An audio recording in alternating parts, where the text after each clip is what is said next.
name of Allah, the most beneficent, the most merciful. Dear students, our next topic is development of American Constitution. अमरीकी आइन की development या अमरीकी आइन का फ़रोग़, इसे दूसरे अल्फाज में आप कह सकते हैं कि what were the sources which led to the development of American constitution, यानी सोर्सेज ऑफ अमेरिकन कॉन्स्टिट्यूशन, अमरीकी आइन के ज़राए क्या हैं, या how development of American constitution has been taken place, किस तरह से अमरीकी आइन की डेवलपमेंट हुई है, वो what were the phases, what were the conditions, what were the situation and what were the methods, modes, manners which led to the development of American constitution. अहम सवाल है, तो कंसाइज करके हम इसे 5-6 पॉइंट्स के अंदर जो है डिस्कस कर लेते हैं। First, constitutional amendment.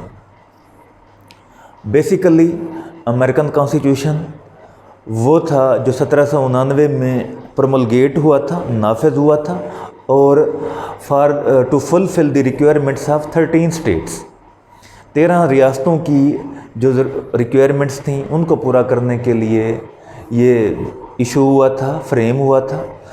With the passage of time, social, economical, educational, political circumstances led to development of American constitution, और उन हालात से गुज़रकर आज की जो मौजूदा फॉर्म में अमेरिकी आइन है, कॉन्स्टिट्यूशनल अमेंडमेंट्स उनमें सबसे पहले नंबर पर आती हैं।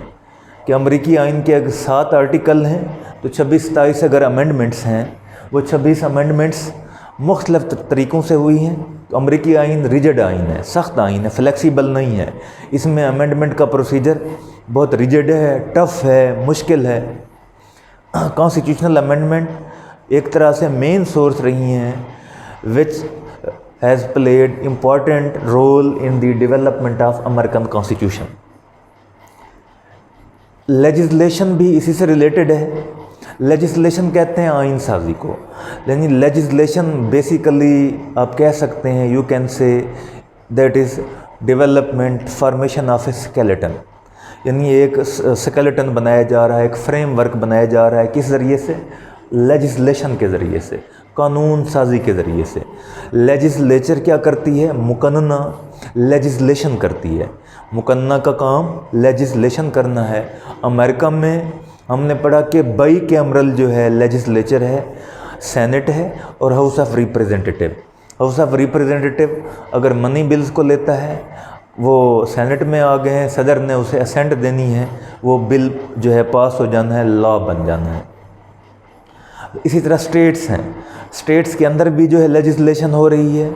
मुख्तलिफ बॉडीज़ हैं, रियासत है मुत्तहिदा अमेरिका की, उनके अंदर लेजिस्लेशन हो रही है।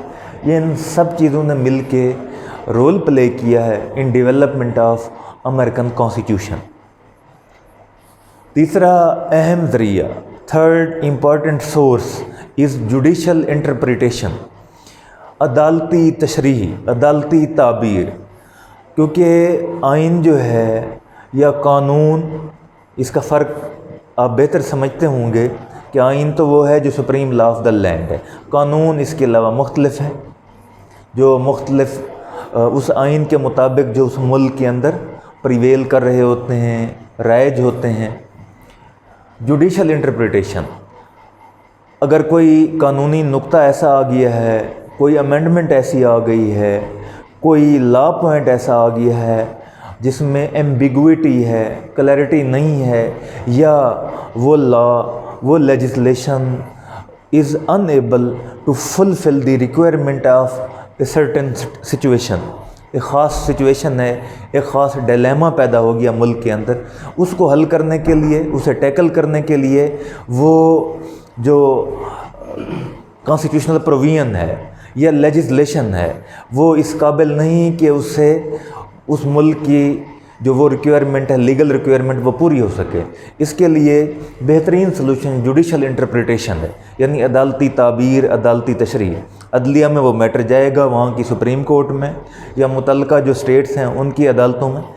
अदलिया ने उसको इंटरप्रेट करना है और बताना है कि इसके वर्ड्स की, फ्रेजेस, एक्सप्रेशंस के मीनिंग्स क्या हैं, کیونکہ ایک اب تو ورڈز کہہ رہے ہیں، ایک کولون سیمی کولون سے بھی جو سچویشن چینج ہو جاتی ہے، آئینی معاملات، قانونی معاملات، وہاں پہ بھی ایک ایک نقطے کو فوکس کرنا ہوتا ہے.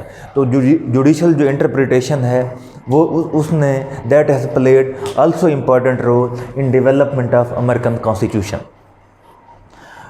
اس کے علاوہ کنونشنز، برطانیہ کے آئین میں بھی کنونشنز کا اہم رول ہے، امریکہ کے آئینز میں بھی کنونشن کا بہت اہم رول ہے. کنونشنز مثلا فلاڈیلفیا میں جو آئین ڈیولپ ہوا تھا وہ بھی کنونشن کے تحت ہوا تھا. کنونشن کے ذریعے سے ہی الیکشن آف امریکن پریزیڈنٹ جو ہے سیٹل کیا گیا ہے، کہ آئین تو کہتا ہے کہ وہ انڈائریکٹ ہو، لیکن کنونشن کے ذریعے سے ڈائریکٹ الیکشن بھی ہے. اسی طرح سے اسٹیئرنگ کمیٹی ہے، کہ کانسٹیٹیوشن کے اندر اسٹیئرنگ کمیٹی کا کنسیپٹ نہیں، کنونشنز کے اندر جو ہے اس کو انٹروڈیوس کرایا گیا ہے.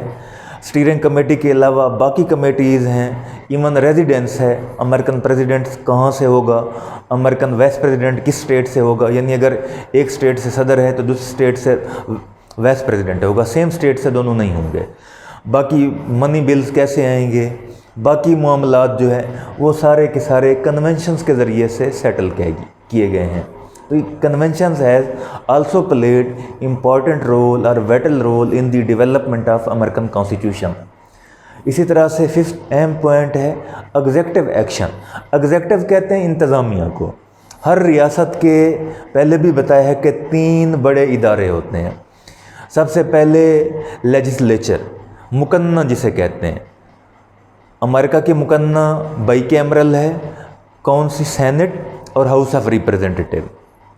اس کے بعد ایگزیکٹو آ جاتی ہے کہ لیجسلیچر نے کیا کیا ہے، جو لیجسلیشن کی ہے اس کی امپلیمنٹیشن، اس کی ایگزیکیوشن وہ کس نے کرنی ہے، ایگزیکٹو نے کرنی ہے، انتظامیہ نے کرنی ہے.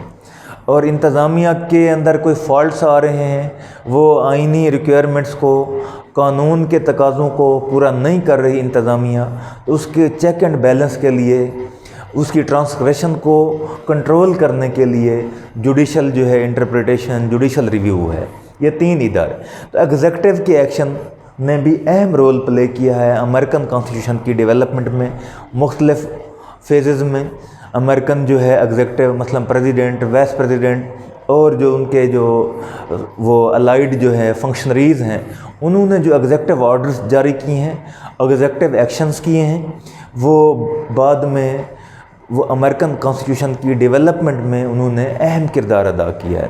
تو these are the main points, main جو ہے sources which has played important role in development of American Constitution. You can say these are the sources. یہ سورسز ہیں، یہ ذرائع ہیں which led to the development of American Constitution. وسلام.